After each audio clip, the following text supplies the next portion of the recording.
and taking advantage of the opportunities that we have requires all factors to be working at their best.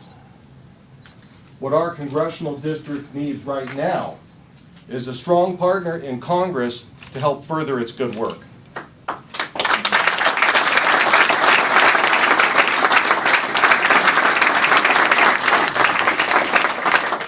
A partner that understands the district and the people who live here. Debbie and I both grew up in Washington County, and we still live just a few miles from the childhood homes that we grew up in. I attended Aloha High School, where Debbie and I met, actually in President Tom Hughes' classroom. And Nathan and Claire are both growing up in the Beaverton School District as well. After Oregon State University, I worked my way through Lewis and Clark Law School by managing the YMCA's Juvenile Restitution Program, a terrific program that took troubled youth, mentored them, put them to work so that they could repay the victims of their crimes. As a civil rights lawyer, I fought to ensure that workers received fair wages, were safe in their workplace, and were kept free from discrimination. My neighbors then gave me the privilege of representing them at the Oregon House of Representatives and in the Oregon Senate. In the legislature, I continued the same effort for economic opportunity that I had pursued as a civil rights lawyer. And Roy, thank you very much for mentioning a few of the things I was able to accomplish in the legislature. Now, as Oregon's Commissioner of Labor and Industries, I've continued to work to create economic opportunity both for our Oregon workers and for our Oregon businesses. I've championed the restoration of career education to our public schools, bringing together educators, businesses, and labor unions so that our students get the well-rounded education that they're entitled to, and so that our businesses in Oregon get the best skilled, most ready workforce in the nation. I've punished contractors who violate wage laws, cheating their employees and undercutting other honest businesses that are playing by the rules.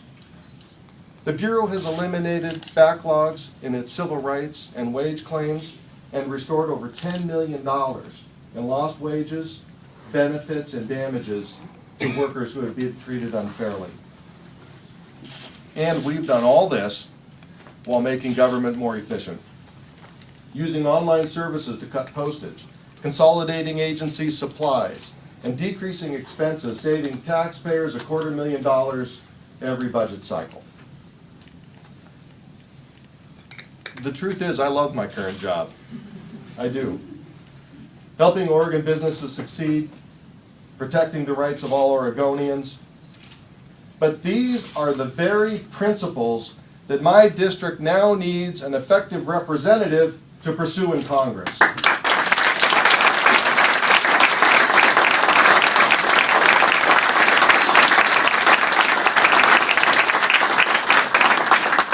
I mean a congressman who can secure the needed investments in our K-12 schools, our community colleges, and our universities and our workforce, so that we can compete and succeed against any worker or business in the nation and across the world.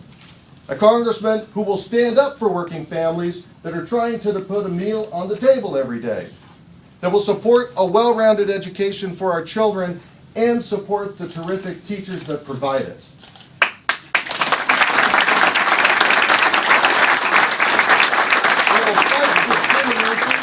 And inequality in all of its forms, that will fulfill our commitment to our seniors by protecting Social Security and Medicare, that will build a clean energy future and finally end our dependence on foreign oil, and that will ensure that all women have the right to reproductive freedom, and that includes the option of getting their health care at Planned Parenthood.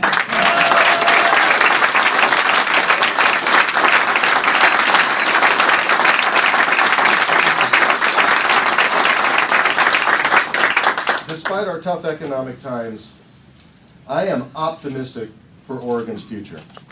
We continue to be the nation's leader in the fields of innovative healthcare and smart natural resource management, like renewable energies. And it's these two sectors that are expected to provide the nation's highest job growth. If we take advantage of the position that we're in right now, we will emerge from this economic slump with great prosperity. So in the coming months, I'll be meeting with Oregonians across the district to hear what they want from their member of Congress. I encourage everyone, Democrat, Independent, Republican, get involved. Come to one of the many events that I'll be holding throughout the district. Everyone is welcome, and you won't need an appointment.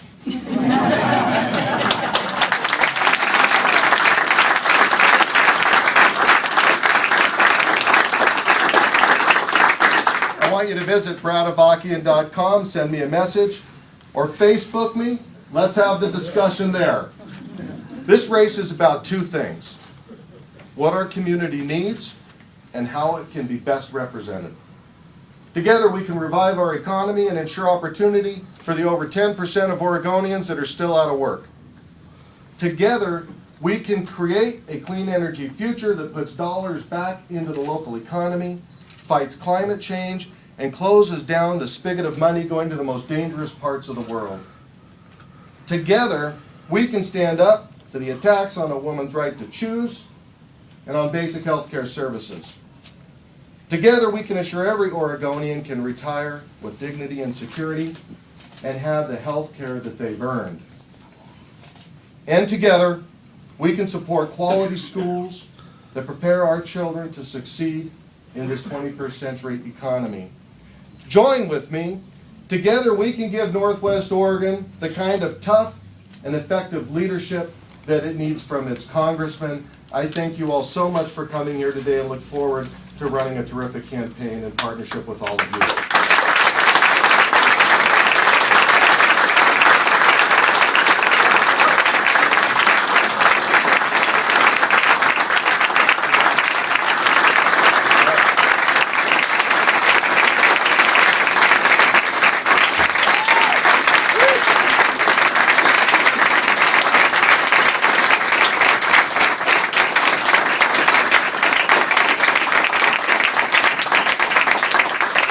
Generous of all of you, thanks very much. And I think we've got a few minutes for questions. What's wrong with the current Democratic congressman? Jeff Mapes, thanks for the question. You've written enough articles on the subject. I think you could come up and answer the question yourself. Listen, it's a fair question. We do have a current congressman serving. I have to tell you that the situation he's been in, I feel very badly for his family, feel for his staff. I understand that the congressman is seeking the professional help that he needs to deal with the struggles that he's facing. The issue is not, though, about what he needs in his struggles. The issue is about what the 1st Congressional District needs right now. All right?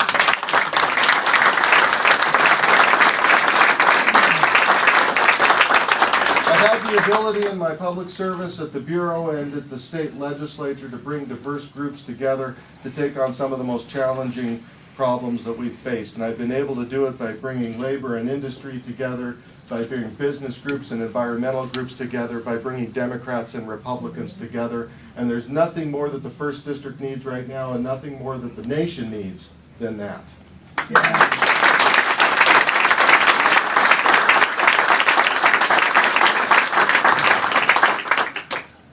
Question in the back. Is it safe to say that had Mr. Wu not faced these controversies, that perhaps you may not have run for office with this office? No, that isn't safe to say.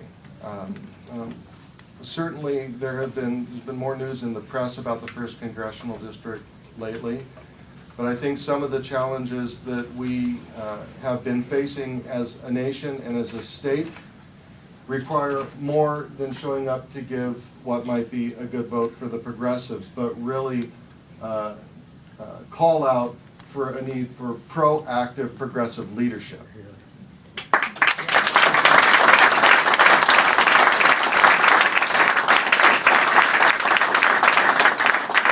We have heard the words effective, credible, respected an awful lot here, though, today. You feel that again? I mean, how do you separate this to make this election not about David Wu, but about yourself? Well, I'm sure that the congressman will run whatever campaign he chooses to run. I'm going to be running a campaign about what I can bring to the 1st Congressional District, the state, and the nation.